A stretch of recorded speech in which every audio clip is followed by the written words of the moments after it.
आज की वीडियो में हम आपको दर्शाते चल रहे हैं मित्रों, बंगाल देश में हिंदुओं पर हो रहे अत्याचार पर क्यों चुप हैं समाज। पूज्य श्री देवकीनंदन ठाकुर जी महाराज जी ने बताया। हम आज की कथा में महाराज श्री जी ने कहा कि जिसने भी अपने जीवन में भगवान को सच्चे हृदय से पुकारा है, उसने उस दिव्य आनंद की अनुभूति की है। वह आनंद कोई बाहरी वस्तु नहीं बल्कि हमारे ही भीतर छिपा है।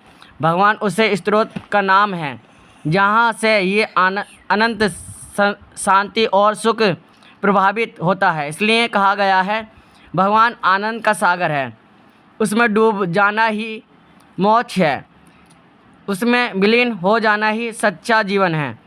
मानव जीवन में संतों का दर्शन और भगवान की कथा श्रवण करने से जी हाँ सबसे दुर्लभ और महाकृपा है। ये केवल भाग्यशाली लोगों को ही प्राप्त होता है। संसार में धन पर पद और प्रतिष्ठा का होना कोई विशेष बात नहीं है, क्योंकि ये सब नकारात्मक है। वास्तव में महत्वपूर्ण और धर्म के मार्ग पर चलना, अपने कर्तव्यों का पालन करने और जीवन का अध्ययन दिशा में मोड़ना ही है।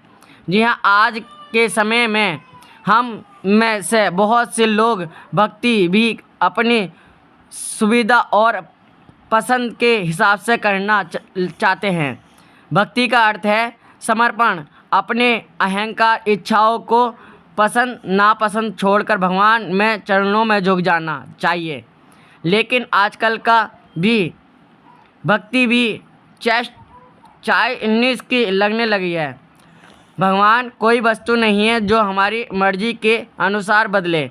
भक्ति का अर्थ है इच्छा को समझना, ना कि अपनी इच्छा उन पर थोपना।